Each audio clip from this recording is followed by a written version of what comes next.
to Cannabis Health Radio, where we share powerful, real-life stories from people around the world who are using cannabis as medicine. The goal of this podcast is to raise awareness of the healing potential of cannabis and is not intended as medical advice. And now, here's your host, Ian Jessup.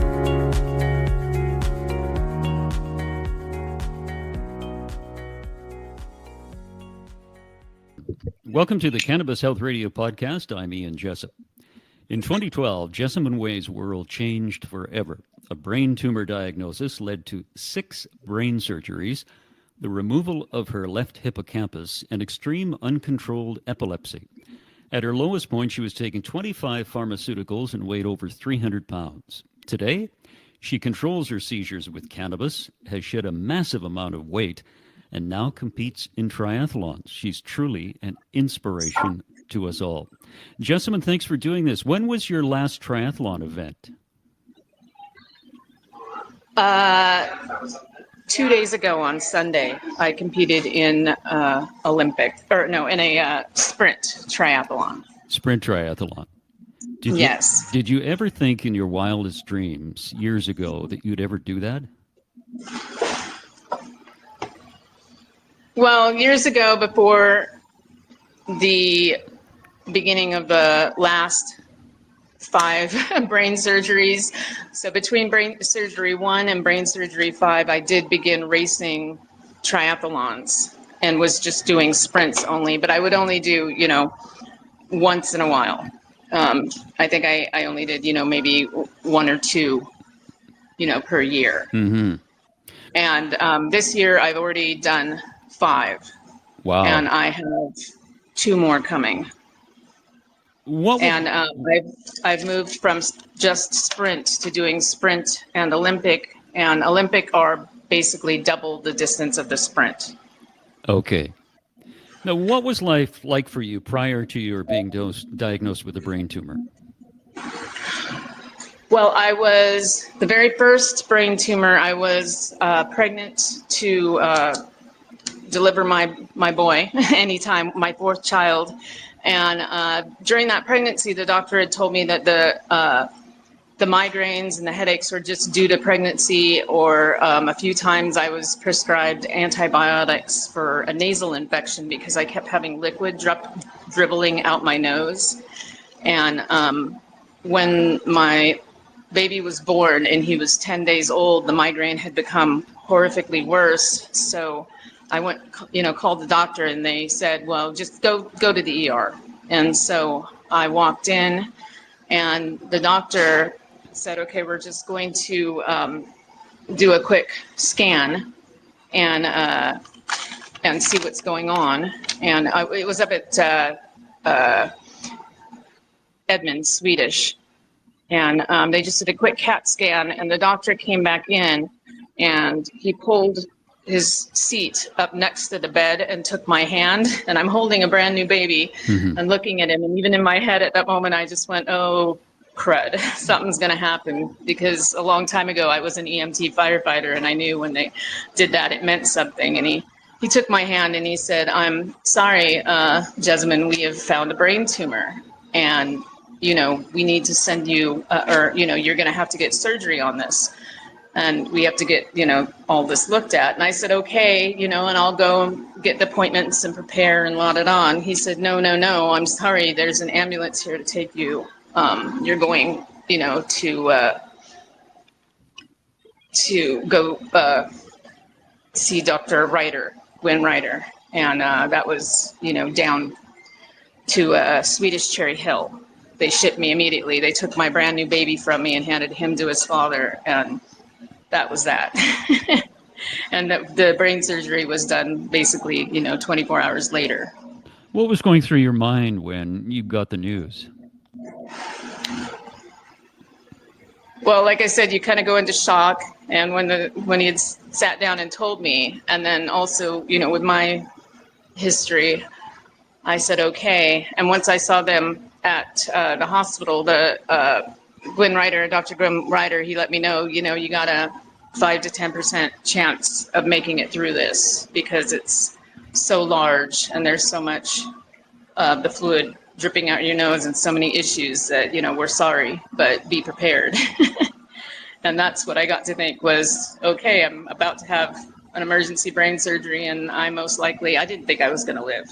I really thought that was that. No, and you just had a child as well. Yes. Oh my God, the emotional impact of that just must have been catastrophic. Yeah.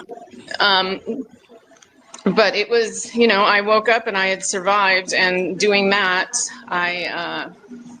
when you wake up and you make it, you have a brand new baby and a whole life. And I looked, I got to go home and I looked in the mirror, and at that time, I was over 300 pounds. I wore a woman's size 24. I had all kinds of problems with, with my knees and my back and all kinds of things. I'd already had, multiple other surgeries for other medical issues. My, gallbladder removed. I had back surgery, knee surgery, just everything. And I finally just hit the stop button, and I said, no, I need to change because something isn't right with this. Mm-hmm. And, eating Kentucky Fried Chicken and McDonald's and things like that, that is not food. And I said to myself, okay, I can no longer do this. I need to change. I need to lose weight. I need to feel better. I need to be better. So I basically learned about the ketogenic diet and went hardcore into doing that. And it was great to...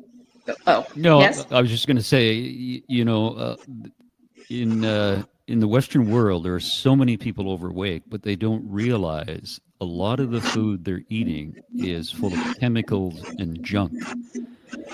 And I think you came to the realization when you had a child, when you had a brain surgery, and all of this it opened your eyes, didn't it? Yes. When you realize this is not food, this is not good for us. Also, it was just, being that heavy, and then just never, no matter what I ate, I never felt good. Mm-hmm. So I started, researching about, what to eat and why, and, how to be healthy. And that's when I discovered the ketogenic. And so I began that, and I dropped the weight. And that's when I, I actually lost weight then and lost enough to begin, I started really cycling a whole lot and swimming and jogging, and, began trying the triathlons, the sprints. And at that time, that relationship with that partner ended.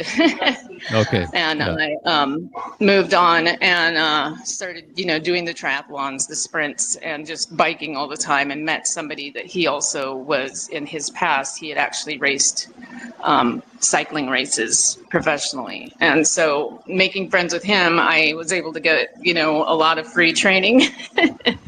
And that's when I went crazy. And actually, after about a year of doing all that with him, we got married. And that's when I did have my first daughter with him, which was my child number 5. And she, Mm-hmm. with that, seizures increased, because I was already having seizures that were caused from the first brain surgery to have the tumor removed. And then seizures started increasing and increasing and increasing. And so up at OHSU Hospital in Portland, Mm-hmm. started scanning me and giving me all kinds of studies and everything. And over time, they realized, and that's when they started trying me on all the pharmaceuticals. So in that time, between the birth of my 5th and 6th daughter, all of that going on, I tried more pharmaceuticals, and that's how I got all the way up to, 17 different ones, multiple types at a time, and not having all those pills. I ended up being allergic to 9 of them, is on my medical records now. And the others just don't work, or the side effects were just too horrific.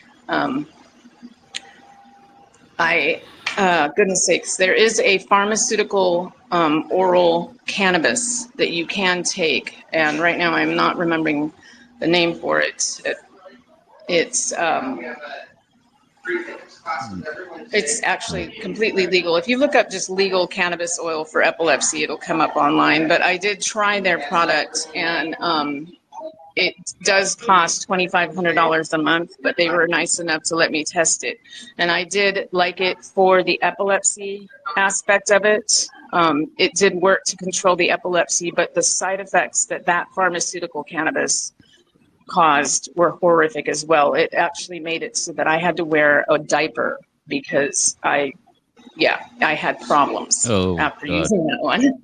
So even that one, I said that was, number 17. And I went, okay, never mind. I'm done with all of this. And I switched to the stuff that I produce. And it goes into a capsule. And that way I can take it now every 4 hours. My alarm clock goes off. And I am taking my cannabis oil made with coconut oil. And so you take and coconut oil fights cancer too. You take and it. I'm sorry. You take it every 4 hours. Yes, for me, I've had to test because my epilepsy is so extreme, and also back in my second brain surgery was in October of 2021. And they put in 18 probes into my head. And that was the beginning of them doing the installation of the neurostimulated, the RNS device, which they put in epileptic people, which it sends out electric pulses to help control seizures. And the device does work to a point, but that was when I was also able to discover that I still have to take cannabis. And OHSU knows it, and they have it on records now that I am taking cannabis and when I'm taking it. It's all in my medical records now. And they do agree, do not stop, because they can see now with the RNS device that if I stop taking the cannabis capsules I produce, give it 24 to 48 hours, and I will be having grand mal seizures again. So it does work with the RNS device to control me. I am now at maybe anywhere from 2 to 4 seizures a month, and I will take that over, 10 to more a day. So, I was dying. And but yeah, they did the stereotactic EEG with 18 probes in October of 2021 was the second brain surgery. The third brain surgery was in June 2022. And that they did the laser ablation of my left hippocampus. And losing your left hippocampus is basically when I woke up from that brain surgery, I didn't know who I was, what I was. Like it was vicious because you're basically removing your memory. And because left hippocampus is for your short-term memory, and it was a big deal. Yeah, how do you deal with that? Well, again, when I woke up, and that's when you had spoke to me the first time, and I think that was like 9 or 10 months post the last set of brain surgeries, and they even told me, OHSU let me know that it can take 3 to 5 years post this major brain surgery and that removal for me to be able to have some memory return and me be normal again. So I am getting more memories are finally working. I mean, they all won't ever completely come back in, but it used to be that I'd meet somebody and then walk away from them, and the next day if I saw them, I wouldn't know who they are. And that issue still does happen now, but I'm good with memories. When I meet someone now, if they walk away, they can walk away for a month and come back and I'll know who they are, or even a little longer, and then I can look at them and go, okay, I've met you, I know your face, but don't ask me your name. Well, you remember that we did an interview with you 2 years ago. Yes. Well, and I monitor what you do too, because now I really do believe that, Zen has placed me here to have gone through all of this to prove that cannabis is medicine. Cannabis healed me. Cannabis cured me. Without the lifestyle change, I wouldn't have lost the weight and become healthier and all that. But lifestyle change wasn't it only. I needed the cannabis to cure the cancer. And when I, it was they diagnosed me with when they did the intrinsic brainstem glioma diagnosis, they actually had told me, with that one, they sat down too, pulled up and sat down and said, okay, listen, we found an intrinsic brainstem glioma. This is an inoperable, incurable tumor. And right now we want to let you know that you have, 6 months to a year. And if we give you chemo. If you don't get chemo, you'll probably pass away sooner. And we want you to be prepared. So that was my next diagnosis after already having one tumor removed. Then I get that one diagnosed. And I was like, okay. And also at that time, I kept having my throat kept collapsing, and they would have to put a device in to stretch it back out just so that I could swallow liquids. I was no longer even able to swallow smoothies. It was literally, I had to just get liquid water to go down my throat. And at that point, I dropped down to 114 pounds, and I could barely walk. And at that time, I went from the cannabis I produce right now is only a 3% THC, and the rest is like 60 some odd percent CBD, and then CBA, CBG, like all the different types. And what I like to share with people is that the medicine you get at I'm in Oregon, and we do legally sell cannabis here, but at those stores right now, with it being a Schedule I, the THC they sell is pure THC. It doesn't have anything else. And I've looked into that, but that would not cure my cancer. That would not treat my epilepsy. Yeah. I need everything. And so the stuff I'm using currently is what is treating me medically for the epilepsy and for me regrowing any more tumors. Like, they do keep scanning me. Every 6 months to a year, they give me a brain scan to see what's going on up there at OHSU. And they keep saying, that tumor is still gone and you're looking good. So, again, when I was at the time that I became my sickest and had that terminal diagnosis, I actually did, though, at that time, take something that's like, if you've heard of Rick Simpson oil. Yeah. Oh, yeah. Yeah. I basically had that.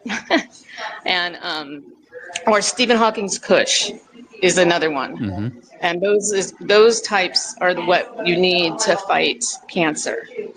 And they have a high THC. They still have the CBD. They're more of like a 50-50. And that's what I'm trying to tell people about. Get on that if you're fighting cancer. The stuff I produce also, the CBD stuff I produce also fights cancer, but it just keeps it from coming back. And it's more of the epilepsy control.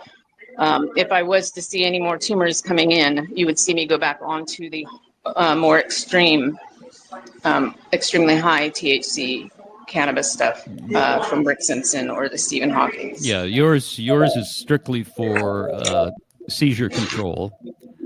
Yes. With a little bit of THC to help cancer, but yes, to keep it from ever regrowing. Right, but if it started to regrow, you'd go higher THC. Yes, I would go back to the Rick Simpson capsules or the Stephen Hawking Cook, and I put them into capsules. And you can just pop them in and swallow it like a medicine. So you take it every 4 hours. Every 6. Every 6 hours. Yes. Okay. My alarm clock goes off. And then you have it by your bedside table. Your alarm clock goes off. You take a capsule and then go back to sleep. Yep.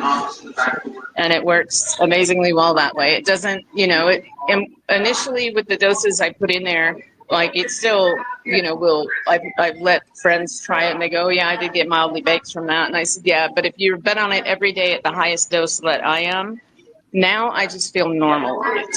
And when I take it, I used to also be on antidepressants because I was so extremely bad and I was very dark. And now I'm off of all of those antidepressants and don't need them. And cannabis is also a good antidepressant when taken correctly. So I recommend it as well for that. Jessamine, in your journey, what was the lowest point for you, either emotionally or physically?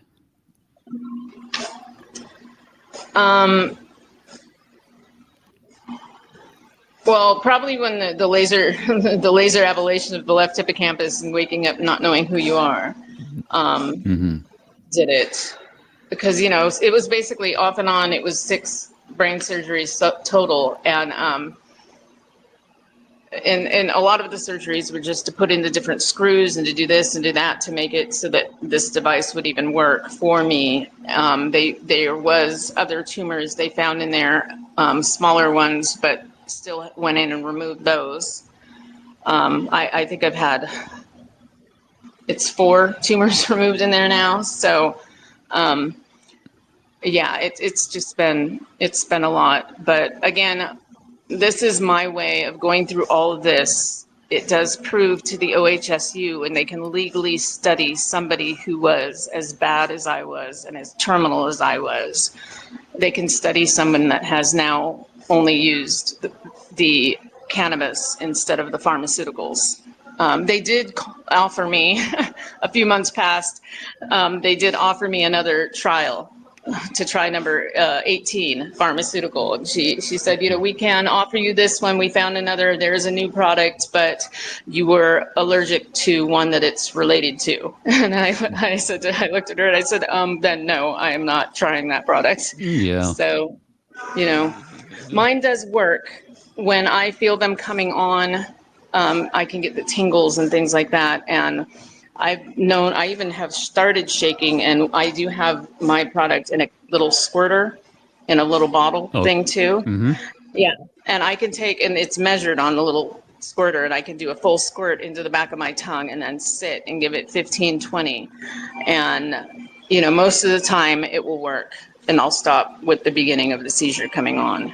On more stressful days and things like that, I've actually been known before the races, actually, these last triathlon and the ones just before that, I took double dose of the capsules in the morning because my alarm clock goes off at 7 a.m. to take my capsule. Yeah. And those days that I was racing, I did 2 of them just to make everything easier and better. And it also helps with the pain and everything. So, but cannabis does work to control seizures. And on that level, there are so many people that need to be able to try it. And I've spoken with a lot. And again, the pharmaceutical company has it, but it doesn't work. And it's so expensive. A lot of people across the country can't get it. And then the rest of the people in other states that I've spoken to told me that the cannabis is illegal there still, and they cannot get it at all. So what I'm using, I couldn't even send to them for them to use for their children or themselves. Mm-hmm. And that's not right, because I have gotten off of everything and I proved that cannabis works. But, you know, if they were to take me in front of the White House and take all my medical history and show it, there is no way any politician can prove that cannabis doesn't work. Medically, it's a cure. And they just don't want to share that. When you first told your doctors that you were taking cannabis, what was their response? Well, that's why you saw me end up trying out 17, is they said, well, this and this, because I kept taking it. Yeah. But I would try their product as well, and I wasn't doing what I'm doing now of having the alarm clock go off every 6 hours, and I didn't have them in the capsules. I was just taking this amount and this amount, you know, squirt under my tongue, or, you know, a scoop of the stuff. And it was actually going through all that pharmaceutical testing that made me learn about, okay, I have to take this at this, you know, cannabis oil at this time and treat it like a medication should be treated. What keeps you motivated each day, Jessamine? Well, I'm a mom of 6. And in 2 weeks, I have another triathlon. I'll be doing an Olympic this time. So what keeps me motivated is the fact that I am alive, and a lot of my friends let me know that I'm actually healthier than they are, and that I'm doing better. And they ask me, how are you doing that? And I keep telling them it's lifestyle changes and the cannabis, that cannabis works on so many other levels too. Not only, with the depression and with the seizures and that, but it helps with pain. It helps with stomach issues, with joint issues, just everything on so many levels. So when you get to be on this, you get to be off of other things. And that's how I want to live, is to be able to know who I am and what I'm feeling. Jessamine, when I like to repeat this on podcasts when we talk about people with brain tumors, but we've interviewed Corey and we interviewed about 25 people who've had brain tumors, and 23 are still alive, and they are alive because of cannabis, nothing more. And of course, there's dietary changes which encompass their recovery. I think it's really valuable for people to understand that cannabis is not necessarily there just to get high for the psychoactive effects. It's a medicine, and I think most people in the public don't realize that. They think it's just a hippie thing that you get high and you get wasted. Well, again, with what I make now to treat my epilepsy, I don't get high and wasted. It does calm me. So it works like the pharmaceutical antidepressant I used to have to take. So it does calm me down. But, I don't act. If you take it correctly in the right doses, it just is calming and controls the seizures. And again, I have tried so many things, and I did want initially to be able to just pop a pharmaceutical and be fine, and it didn't work that way. Cannabis works, and without it, I will die. So I need this to live. It's not a choice. It's a requirement. And once the United States government realizes this and legalizes it across the United States, then a lot more of us can heal ourselves and feel better and control our seizures. Especially, when I see it for children and for, elderly and all these that really need it to help treat other issues, we deserve to be able to have it legally available. Yeah, it's very well said. How much do you weigh today? 155. So you've lost half your body weight. Yes. Can you imagine, Jessamine, putting 150 pounds on your back and say, carry this around every day?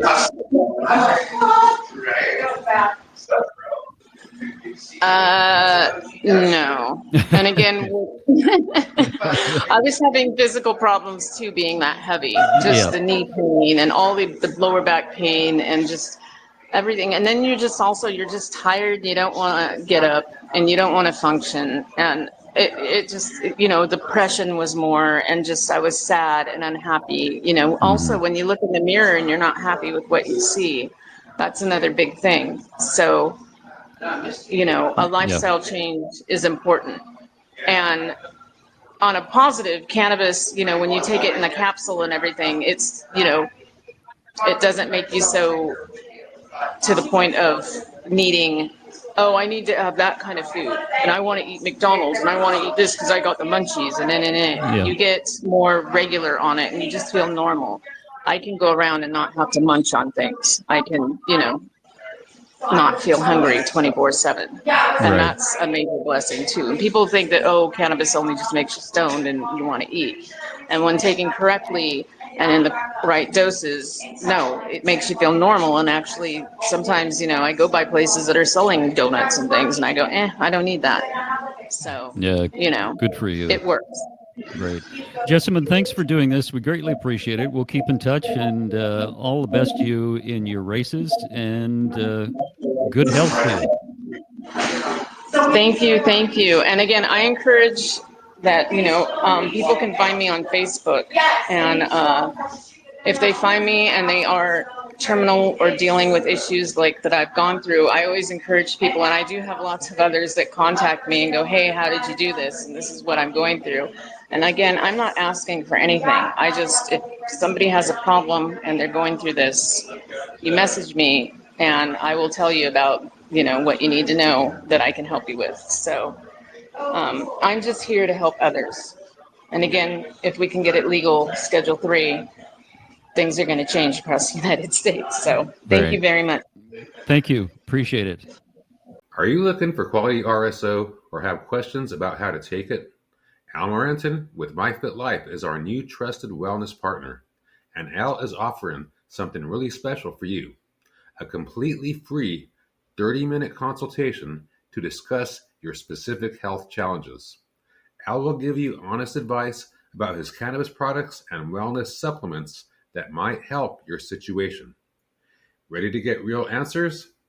Go to myfitlife.net/cannabis health to schedule your free consultation and mention Cannabis Health Radio to receive 20% off anything you decide is right for you. Thank you for listening to Cannabis Health Radio.